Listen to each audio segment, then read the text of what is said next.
இந்த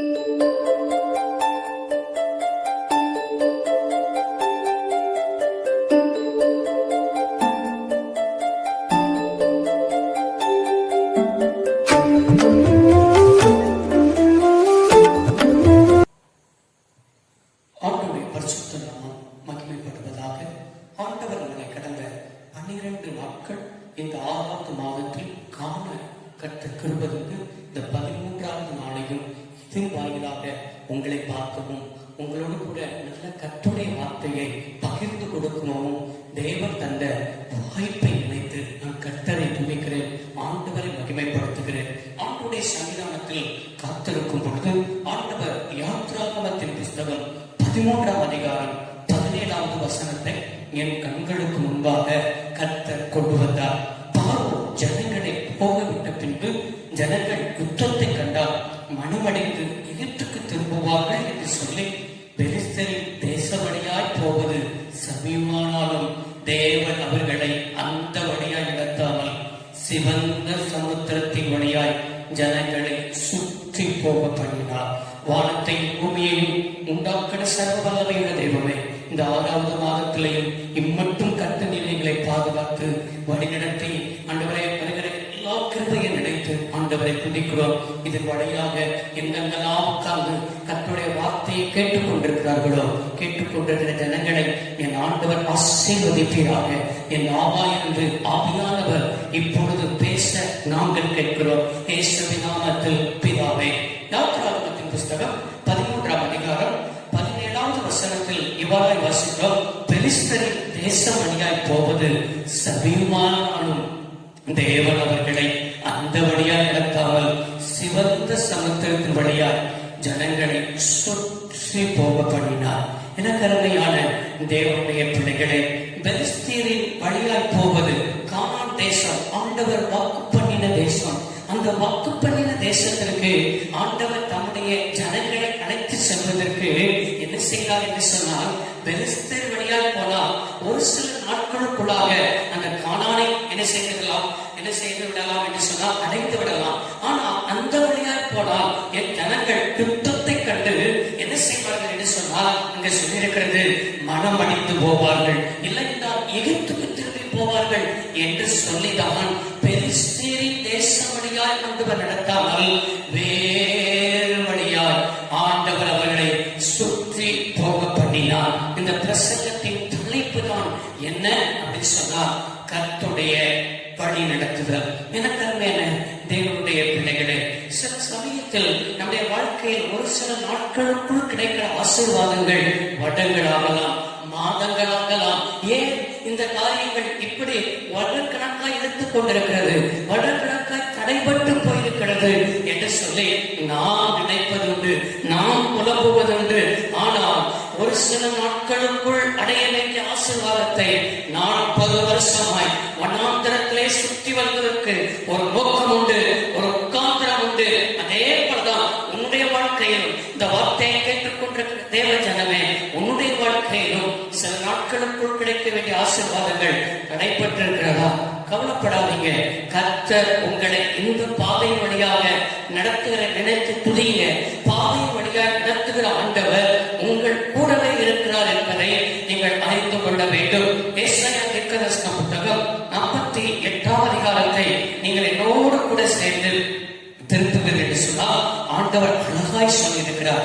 ஏசாயா 48ஆம் அதிகாரம் 17வது வசனம், இஸ்ரவேலின் பரிசுத்தராயிருக்கிற உன் மீட்பரான கர்த்தர் சொல்லுகிறதாவது, பிரயோஜனமானதை உனக்கு போதித்து நீ நடக்க வேண்டிய வழியிலே உன்னை நடத்துகிற உன் தேவனாயிருக்கிற கர்த்தர் நாமே. நீ நடக்க வேண்டிய வழியில நடத்துகிற பிரயோஜனமானதான் உன்னை நான் போதிப்பேன், நீ நடக்க வேண்டிய வழியில தான் உன்னை நடத்துவேன். இதேதான சங்கீதக்காரனாகிய தாவீது மூலமாகவும் ஆண்டவர் நமக்கு என்ன செய்திருக்கிறார்? அவர்கள் உரைத்திருக்கிற வார்த்தை சங்கீதம் 32ஆம் சங்கீதம் 8வது வசனத்தில் வாசிக்கிறோம். என்ன வாசிக்கிறோம்? நான் உனக்கு போதித்து நீ நடக்க வேண்டிய வழியிலே உனக்கு என்ன செய்வேன்? வழியை உனக்கு காட்டுவேன், உன்மேல் கண் வைத்து உனக்கு நான் ஆலோசனை சொல்லுவேன் என்று நமக்கு ஆண்டவர் தாவீது வழியாக ஆண்டவர் நம்மளோட கூட பேசி இருக்கிறார் அல்லவா? இன்றைக்கும் ஆண்டவர் உங்கள் உங்களிடத்தில் இந்த வார்த்தையை நான் பேசுகிறேன். நான் உனக்கு வழி காட்டுவேன், நான் உனக்கு வழி நடத்துவேன். அல்லேலூயா. வழி நடத்துகிற தேவன் இத்தனை நாட்கள் ஆகிறது, இத்தனை காரியங்கள் ஆகிறது, நடக்காமல் இருக்கிறது என்று சொல்லி நீங்கள் சொந்து போயிருக்கிறீர்களா? ஆண்டவர் சொல்லுகிறார், என் கைக்குள் நீ இரு. அன்றைக்கு ஆண்டவர் எப்ராயிமை கரம்பிடித்து நடக்க பழக்கினார் என்று வேதத்தில் வாசிக்கிறோம். எந்த மனிதன் அவருடைய கையின் கீழ் அடங்கி இருக்கிறானோ, அவருடைய செட்டைகளின் நிழல் இருக்கிறானோ, அவனை ஆண்டவர் அழகாய் என்ன செய்கிறார்? அவருடைய சித்தத்தின் மையத்தில் வைத்து அவனை நடத்துகிற ஆண்டவராய் இருக்கிறார். எனக்கு அருமையான தேவனுடைய பிள்ளைகளே, இந்த வார்த்தையை கேட்டுக் கொண்டிருக்கிற தேவ ஜனங்களே, கர்த்தர் நம்மை எப்படிப்பட்ட பாதையின் வழியெல்லாம் ஆண்டவர் நம்மளை நடத்துகிறார் என்று சொன்னார். அதே யாத்திராகமத்தின் புஸ்தகம் 13ஆம் அதிகாரத்தை என்னோடு கூட சேர்த்து திருப்புகள் என்று சொன்னார். 18வது வசனம், சிவந்த சமுத்திரத்தில் வனாந்திர வழியாய் ஜனங்களை சுற்றி போக பண்ணினார். சிவந்த சமுத்திரத்தில் வனாந்திர வழியாய். அப்படி ஆண்டவர் நம்மளை எப்படிப்பட்ட பாதை வழியாக நடத்துவார் என்றால், முதலாவது வனாந்திர வழியாய் நம்மளை நடத்துகிற ஆண்டவர். வனாந்திரம் என்பது தனிமைப்படுத்தப்பட்ட நேரம், தனிமையின் நேரம். ஆண்டவர் சில சமயத்தில் சில வனாந்திரங்களை நமக்கு என்ன செய்வார்? காண்பிப்பார். அன்றைக்கு ஆகாருக்கு பேர்சபா என்கிற வனாந்திரம். அதே போல வேதத்தில் எத்தனையோ வனாந்திரத்தின் பாதைகள், சினாய் மலை வனாந்திரம், இப்படி பல வனாந்திரங்கள் வேதத்தில் சொல்லப்பட்டிருக்கிறது. தனிமையின் நேரம், ஆண்டவரும் நாம் இருக்கிற ஒரு நேரம், தனிமைப்படுத்தப்பட்ட நேரம். இந்த தனிமைப்படுத்தப்பட்ட நேரத்தில் நம்ம நினைப்போம், ஐயோ இந்த தனிமைப்படுத்தப்பட்ட நேரத்தில் நம்முடைய வாழ்க்கையில் ஏன் இப்படி சம்பவிக்கிறது, தனிமைப்படுத்தப்படுகிற சூழ்நிலை ஏன் உருவாகுகிறது என்று சொல்லி நினைப்போம். ஒரு மனிதனை ஏன் வனாந்திரத்தில் ஆண்டவர் நடத்துகிறார் என்றால், அவனை உருவாக்குவதற்காகவே நடத்துகிறார் என்பதை நாம் விளங்கிக் கொள்ள வேண்டும். ஆபிரகாம் சம்பவம் நமக்கு தெரியும். அதே போல மோசையின் சம்பவத்தை நீங்கள் எடுத்துக் கொள்ளுங்கள். 40 வருஷம் அவன் பார்வோன் அரண்மனையில் என்ன செய்தான் இருந்தான் என்று வாசிக்கிறோம். 40 வருஷம் வனாந்திரத்தில் ஆடுகளை வைத்துக் கொண்டு தன்னுடைய மாமனுடைய வீட்டில் இருந்து ஆடுகளை வைத்து 40 வருஷம் அந்த மோசையுடைய சரித்திரம் வனாந்திரத்தில் தான் இருந்தது. வனாந்திரத்தில் தான் ஆண்டவர் மோசையை உருவாக்கினார், தம்முடைய ஜனங்களை நடத்துவதற்கு உருவாக்கினார். வனாந்திரத்தில் தான் ஆண்டவர் அவனோடு கூட செய்தார், பேசினார் என்ற வேதத்தில் வாசிக்கிறோம். உன் வாழ்க்கையில் உருவாக்கப்பட வேண்டியதை உருவாக்குவதற்காக தான் உன்னை ஆண்டவர் அந்த வனாந்தர பாதையில், தனிமையின் பாதையில் உன்னை நடத்துகிறார். ஏதோ ஒரு காரியத்தில் ஆண்டவர் உங்களை பயன்படுத்த விரும்புகிறார். ஆண்டவர் பயன்படுத்த விரும்பின நிமித்தம் தான் இந்த வனாந்தர பாதைக்கு உன்னை செய்கிறார், அழைத்து செல்கிறார் என்பதை விளங்கிக் கொள்ளுங்கள். ஒன்று ராஜாக்கள் 19ஆம் அதிகாரத்தில் ஒரு பெரிய தீர்க்கதரிசி, எலியா தீர்க்கதரிசி, அதற்கு முந்தின அதிகாரத்தில் 450 பாகால் தீர்க்கதரிசிகளை வெற்றி சாய்த்தவர். கர்த்தர் தெய்வமா பாகால் தெய்வமா என்று சொல்லி கர்த்தருக்கு அங்கே பாகாலுடைய தீர்க்கதரிசிகளுக்கு முன்பாக சவால் விட்டவர். அப்படிப்பட்ட பெரிய அரசியல் சொன்னால் கர்த்தரே தெய்வம் என்பதை நிரூபித்து காட்டின தீர்க்கதரிசி. ஆனால் இந்த எலியா தீர்க்கதரிசி ஏசபேலின் வார்த்தை நிமித்தம் சொல்லு வனாந்தரத்திற்கு போனான். அப்படின்னா வேதத்தில் வாசிக்கிறோம். ஒன்று ராஜாக்கள் 19ஆம் அதிகாரத்தை நீங்க திருப்புவீர்கள் என்றால் 4வது வசனம் இவ்வாறாய் வாசிக்கிறோம். அவன் வனாந்தரத்தில் ஒரு நாள் பிரயாணப்பட்டு போய் சூரச்செடியின் கீழ் நான் சாக வேண்டும். இன்றைக்கு அநேகர் தனிமை நேரம் என்ன சொல்வார்கள்? தனிமை நேரத்தில் பிசாசு பயன்படுத்துவான். தனிமையில தான் செல்போன்ல தேவையில்லாததை பார்க்க வைப்பான், ஆபாசங்களை பார்க்க வைப்பான், இச்சையை தூண்டுவான், தேவையில்லாத போன் கால் பண்ண வைப்பான். தனிமையின் நேரம் அல்லேலூயா பிசாசு அதிகமாய் உன்னை பயன்படுத்த வருவான். வாலிப சகோதரனே, வாலிப சகோதரியே, இந்த வார்த்தையை கேட்டுக் கொண்டிருக்கிறதானே தேவ பிள்ளையே, உன்னோடு கூட ஆண்டவர் பேசுகிறார். நீ தனிமை நேரத்தில் ஏதோ ஒரு காரியத்தில் உன்னை பிசாசு லாக் பண்ணி வைத்திருக்கிறார். தனிமை நேரத்தில் நீ பாவம் செய்து கொண்டிருக்கிறார். உன்னை ஆவியானவர் எச்சரிக்கிறார். இதுக்கு உனக்கு நேராக கர்த்தருடைய வார்த்தை கடந்து வருகிறது. உன்னை தான் ஆண்டவர்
அப்போஸ்தலனாயிருக்கிற பவுல் அவன் ஊழிய பாதையில் எனக்கு அருமையான பிள்ளைகளே, இவன் இயேசு கிறிஸ்துடைய நேரடி சீசன் அல்ல.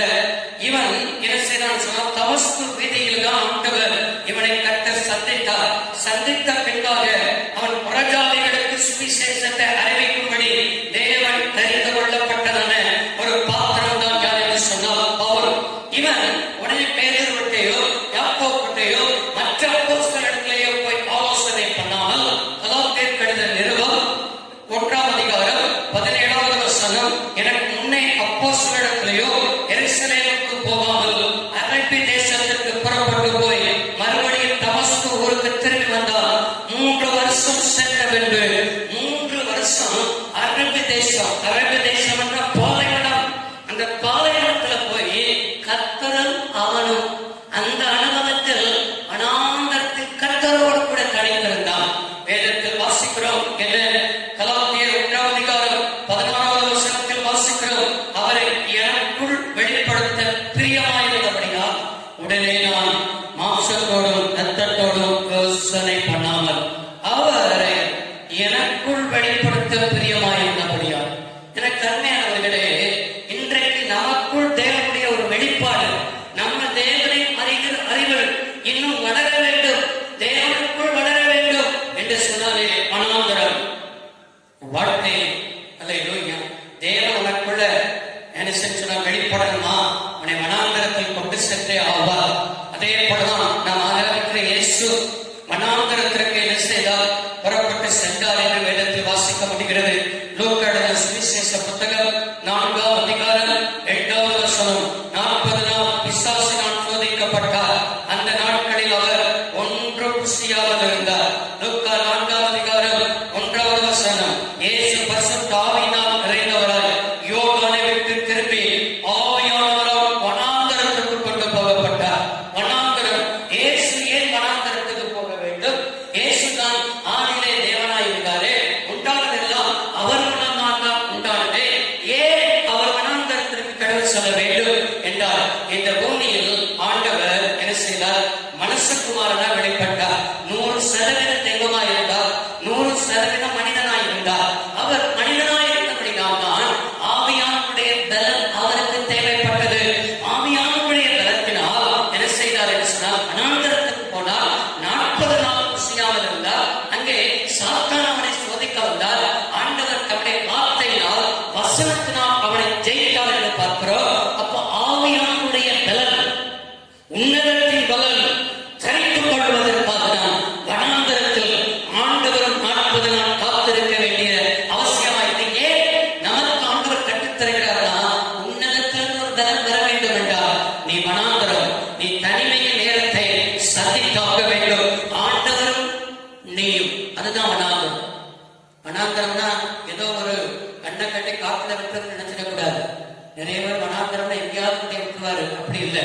தனிமையின் நேரம், ஆண்டவரும் உனக்கும் அந்த நேரம் தான் உன் வாழ்க்கையை உருவாக்கும். அந்த நேரம் தான் உன்னை என்ன செய்யணும்னா, ஆண்டவர் உன்னை பலப்படுத்துகிறவராக இருக்கிறார். உன்னுக்குள் உன்னை அவரை உனக்குள் வெளிப்படுத்துகிறவராக இருக்கிறார். இதைதான் கர்த்தர் என்ன செய்கிறார், இந்த நாட்களில் உன்னை உருவாக்க விரும்புகிறார். இந்த வனாந்தரத்தை நீ சந்தித்தாக வேண்டும். இரண்டாவதாக, தேவன் தம்முடைய பிள்ளையை எப்படியெல்லாம் என்ன செய்தார் என்று சொன்னால், எப்படியெல்லாம் அவர்களுக்கு வெளிப்படுத்தினார் என்று யோசுவாவின் புத்தகம் 15ஆம் அதிகாரம் 8வது வசனத்தை நீங்கள் வாசித்து பார்ப்பீர்கள் என்று சொன்னால், ஆண்டவர் தம்முடைய பிள்ளைகளை எப்படி நடத்தி வந்தார் என்று சொல்லி அங்கே அழகாக என்ன செய்யப்பட்டிருக்கிறது, எழுதப்பட்டிருக்கிறது. அப்புறம் எபூசியர் குடியிருக்கிற எருசலேமுக்கு தென்புறமான இன்னோமுடைய குமாரன் பள்ளத்தாக்கை கடந்து வடக்கில் இருக்கிற என்ன செய்ய சொன்னால், இரட்சகருடைய பள்ளத்தாக்கின் கடைசி மேற்காக இன்னும் பள்ளத்தாக்கின் முன்னிருக்கிற மலையின் சிகரம் மட்டும் ஏறி போனார்கள். ஆமென். பள்ளத்தாக்கை கடந்து சொல்லுங்க, வாயத்திலிருந்து எனக்கு அருமையான தேவனுடைய பிள்ளைகளே, ஆண்டவர் இரண்டாவது நம்முடைய வாழ்க்கையில் எந்த பாதையின் வழியால் நம்மை நடத்துவார் என்று சொன்னால், பள்ளத்தாக்கு நிறைந்த பாதையின் வழியால் ஆண்டவர் நம்மை நடத்துவார். ஆமென். சொல்லுங்க பார்ப்போம். பள்ளத்தாக்கு, சில பள்ளத்தாக்கு நம்முடைய வாழ்க்கையில் சொன்னால் ஃபர்ஸ்ட் சொன்னேன் உன்னை வெறுமை, ரெண்டாவது அல்லேலூயா தனிமை, ரெண்டாவது வெறுமை. வெறுமையான ஒரு அனுபவங்கள் வேதத்தில் அநேக பள்ளத்தாக்கு இருக்கிறது. மரணையின் பள்ளத்தாக்கு சங்கீதம் 23:4, அழுகையின் பள்ளத்தாக்கு சங்கீதம் 84:6, அதே போல இசைக்கியல் ஆண்டவர் 37:1 எழும்பு நிறைந்த பள்ளத்தாக்கு. இப்படி வேதத்தில் எத்தனையோ பள்ளத்தாக்குகள் இருந்தாலும் பள்ளத்தாக்கின் அனுபவங்கள் உங்க வாழ்க்கையில எல்லாம் ஆசீர்வாதமா போகும். திடீரென ஒரு பள்ளத்தாக்குகள் நேரும். இந்த லாக்டவுன் நாட்கள்லேயே நமக்கு பள்ளத்தாக்கு அனுபவம் தான். பிசினஸ் ஒன்றும் இல்லை, வேலை ஒன்றும் இல்லை, வருமானம் ஒன்றும் இல்லை, அல்ல எல்லாமே ஒரு பள்ளத்தாக்கின் அனுபவம் தான் இருக்குது.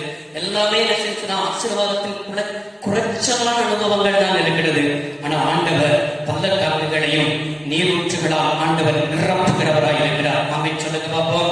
எனக்கு அருமையான தேவனுடைய பிள்ளைகளே, 2 ராஜாக்களின் புஸ்தகத்தை நீங்கள் திருப்புவீர்கள் என்று சொன்னால் என்னோடு கூட 2 ராஜாக்களின் புஸ்தகம் 3ஆம் அதிகாரத்தை திருப்பிக் கொள்ளுங்கள். 2 ராஜாக்களின் புஸ்தகம் 3ஆம் அதிகாரம் 16வது வசனம். அங்கே எலிசா தீர்க்கதரிசி மூலமாய் அங்கே ஆண்டவர் தம்முடைய வார்த்தையை முன்னுரைக்கிறதை எடுத்து வாசிக்கிறோம். கர்த்தர் உரைக்கிறது என்னவென்றால், இந்த பள்ளத்தாக்கெங்கும் வாய்க்காலை வெட்டுங்கள், நீங்கள் காற்றையும் காண மாட்டீர்கள், மழையும் பார்க்க மாட்டீர்கள், ஆனாலும் நீங்களும் உங்கள் ஆடு மாடுகளும் உங்கள் மிருக ஜீவன்களும் குடிக்கும்படி இந்த பள்ளத்தாக்கு தண்ணீரால் நிரப்பப்படும் என்று கர்த்தர் சொல்லுகிறார். ஆமே. இந்த பள்ளத்தாக்கில் வாய்க்காலை வெட்டுங்கள். பாருங்க, பள்ளத்தாக்குன்னு சொன்னாலே தண்ணீர் நிற்கிறதான ஒரு இடம் தான் பள்ளத்தாக்கு. பள்ளமான இடத்துலதான் எப்பொழுதும் என்ன செய்யும், தண்ணீர் நிற்கும். ஆனா ஆண்டவர் சொல்றார், பள்ளத்தாக்குல போய் வாய்க்காலை வெட்ட சொல்றார். அல்ல நம்ம என்ன ஆண்டவர்கிட்ட சொல்லி, ஆண்டவரே பள்ளத்தாக்குல தண்ணீர் நிற்கதான்னு செய்யும், தண்ணீர் நிற்கிற போய் இடத்துல போய் நீங்க வாய்க்காலை என்ன செய்யணும் சொல்ல வெட்ட சொல்கிறீரே, ஏன் இப்படி சொல்கிறேன்? இங்க தண்ணியும் இல்ல, ஒன்றும் இல்ல, வாய்க்கால வெட்டுறதுக்கு உலகமே என்ன சொன்னா தேசமே பஞ்சத்துல இருக்கிறது. இப்படின்னா பல முறை ஆண்டவர்கிட்ட பேசியிருப்போம். ஆனா பள்ளத்தாக்குல வாய்க்காலை வெட்ட சொல்கிறார். அந்த வார்த்தைக்கு தேவனுடைய ஜனங்கள் கீழ்ப்படிந்து பள்ளத்தாக்குகளில் வாய்க்காலை என்ன செய்கிறார்கள், வெட்டுகிறார்கள்.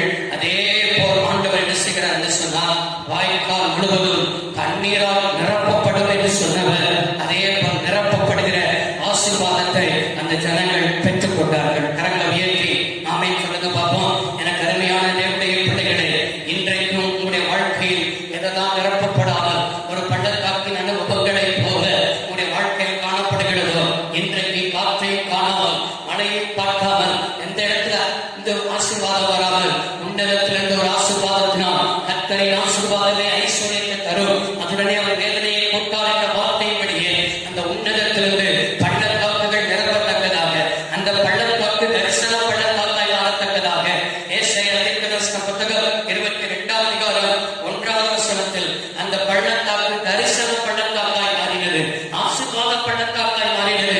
நிரம்புகிற ஆசீர்வாதங்களை கர்த்தர் தந்து கர்த்தர் நிரப்ப அவர் போதுமானவர் ஆயிருக்கிறார். கரங்களை உயர்த்தி ஆமென் சொல்லுங்க.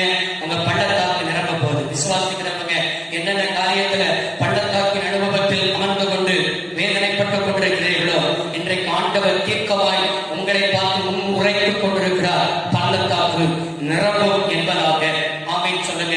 3வது, நம்முடைய வாழ்க்கையில் கர்த்தர் எப்படிப்பட்ட பாதையின் வழியாக நம்மை நடத்துகிறவர் என்று சொன்னால், ஏசாயா என்னாகமத்தின் புஸ்தகம் 21ஆம் அதிகாரம் 4வது வசனத்தை வாசித்து பார்ப்பேன் என்று சொன்னால், அவர்கள் ஏதோம் தேசத்தை சுற்றி போகும்படி ஓர் என்னும் மலையிலிட்டு சிவந்த சமுத்திரத்தின் வழியா பிரயாணம் பண்ணினார்கள்.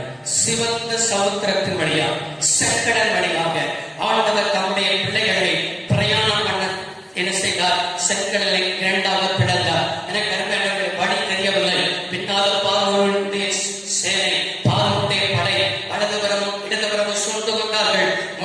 முன்பாக என்ன செய்த சிவந்த சமுத்திரம். இந்த சிவந்த சமுத்திரத்தில் தேவன் ஒன்றை செய்தார். தேவன் தம்முடைய கிரியை என்ன செய்தார்? வெளிப்படுத்தினார். சிவந்த சமுத்திரத்தில் வழியாக தம்முடைய பிள்ளைகளை கடக்க போக பண்ணினார். 3வது அனுபவம், இதுவரை யாரும் போகாத பாதையை கர்த்தர் உங்களுக்காக அமைத்து தருவார்.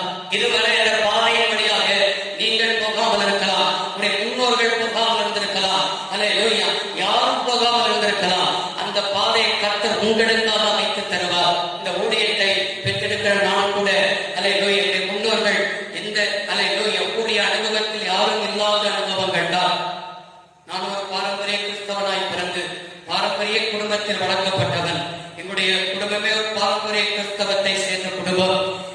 அனுபவம் ஒருத்தரும் கிடையாது. அல்லேலூயா. பெந்தேகோஸ்தே ஊழியத்தில் யாரும் இல்லை. ரட்சிக்கப்பட்ட எனக்கு வழி சொல்வதற்கு சொந்த பங்கிட்டங்களை யாரும் இல்லை. ஆனால் முதல் முறையாக ஒரு பாரம்பரிய கிறிஸ்தவத்திலிருந்து ஆண்டவர் வேறுபடுத்து பெந்தேகோஸ்தே திருச்சபைக்கு வந்து அங்கே ஞானஸ்நானம் எடுத்து அங்கே அபிஷேகத்தை பெற்று அந்த திருச்சபையின் மூலமாகவே முழு நேர ஊழியத்திற்கும் ஆண்டவர் என்னுடைய சந்ததியின் முதல் ஊழியனாக கர்த்தரை கொண்டு வந்தார். இதுவரை என்னுடைய சந்ததிக்கு போகாத ஒரு பாதையை கர்த்தர் அமைத்து தந்தார். படித்திருக்கிறீங்க. ஐயோ, இந்த வேலை கிடைக்குமா, எனக்கு வழிகாட்டுவதற்கு யாரும் இல்லை, நான் இந்த வழியாக போவதற்கு சொல்லித் தருவதற்கு ஏதும் இல்லை அப்படி சொல்லி நீங்கள் திகைத்து போயிருக்கிறீர்களா? இன்றைக்கு உங்க சந்ததியிலேயே அந்த பாதை வழியாக அந்த வேலையை இல்லாமல் எதிர்பார்த்தால் உங்களுக்காக ஒரு புதிய வாசலை, உங்களுக்காக ஒரு புதிய பாதையை கர்த்தர் அமைத்து தருகிறார். விசுவாசிக்கிறவர்கள் ஆமென் சொல்லுங்க பார்ப்போம். அப்படி என்றால் புதிய பாதையை அமைத்து தந்தவர் உங்களோடு கூட அவர் வருவார். எகிப்துல இருந்த இஸ்ரவேல் ஜனங்கள் வெளியில் வரும் பொழுது பார்வோன் பின்னால் துரத்தி கொண்டு வரும் பொழுது புதிய பாதையை கர்த்தர் உருவாக்கினார். புதிய பாதையை உருவாக்கினதோடு அப்படியே ஆண்டவர் அமைதியாக இருக்கவில்லை.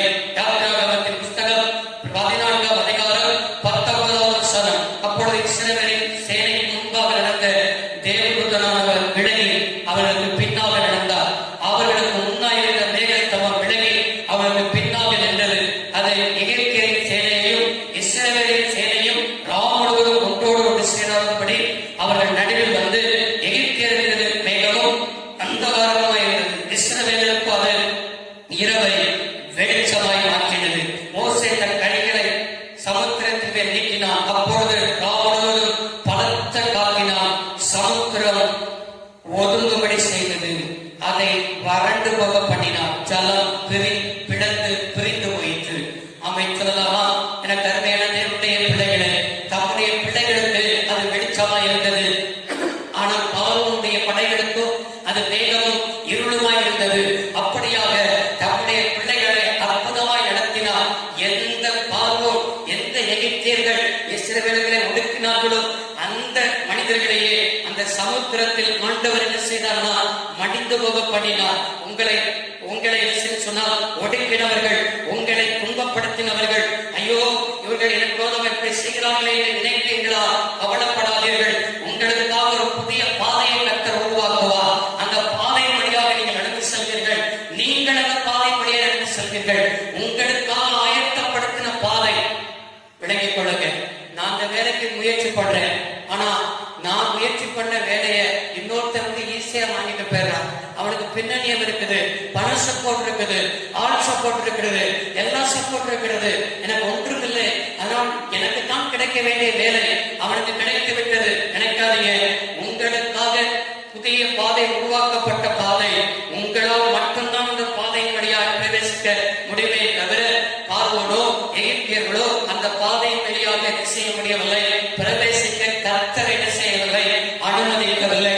அதே போல தம்முடைய பிள்ளைகளுக்காக திறக்கப்பட்ட பாதையில் தம்முடைய பிள்ளைகள் மாத்திரமே பிரவேசிக்கும்படி தேவன் அனுக்கிரகம் செய்ய போதுமானவராயிருக்கிறார். இன்றைக்கு நீங்கள் விசுவாசிக்கிறீர்கள். இன்றைக்கு ஆண்டவரை நம்புங்கள். இன்றைக்கு ஆண்டவரை அதை விசுவாசித்து ஆமென் சொல்லுங்கள். உங்களுக்காக ஒரு புதிய பாதையை கர்த்தர் உண்டாக்கி இருக்கிறார். யாத்திராகமத்தின் புஸ்தகம் 13ஆம் அதிகாரம் 21ஆம் வசனம். இரவு பகலும் வழிநடக்க கூடும்படிக்கு கர்த்தர் பகலிலே அவர்களை வழிநடத்த மேகஸ்தம்பத்தினாலும் இரவிலே அவர்களுக்கு வெளிச்சக்காட்ட அக்கினி ஸ்தம்பத்தினாலும் அவர்களுக்கு முன் சென்றார். தம்முடைய பிள்ளைகளை வழிநடத்த பகலில மேகஸ்தம்பம், இரவில அக்கினி ஸ்தம்பத்தினாலும் தேவன் அவர்களோடு கூட இருக்கிறார் என்பதை உறுதிப்படுத்த அவர்களுக்கு முன் செல்கிறவராய் இருந்தார். இன்றைக்கு எல்லா சூழ்நிலையிலும் கர்த்தர், நான் சொல்றேன், உங்களுக்கு முன் செல்வார். இந்த ஜூன் மாதம் இந்த 13ஆம் தேதியில் ஆண்டவர் சொல்ற வார்த்தை, நான் உனக்கு முன் செல்வேன், கோடலானவர்களை செவ்வையாக்குவேன், உனக்காக காரியங்களை நான் செய்வேன், வாய்க்க பண்ணுவேன். அந்த வழியாய் நடத்தாமல் சிவந்த சமுத்திரத்தின் வேறு வழியாய் உன்னை நடத்துவதற்கு காரணம், அனாந்தரத்தின் வழியாக நடத்துவதற்கு காரணம், இன்னும் ஆண்டவரோடு கூட இருப்பதற்காக, பள்ளத்தாக்கின் வழியாக நடத்துவதற்கு காரணம், வாழ்க்கையில் உள்ள எத்தனை மரண இருளா இருக்கலாம், அழுகை பள்ளத்தாக்கா இருக்கலாம், எல்லா பள்ளத்தாக்கு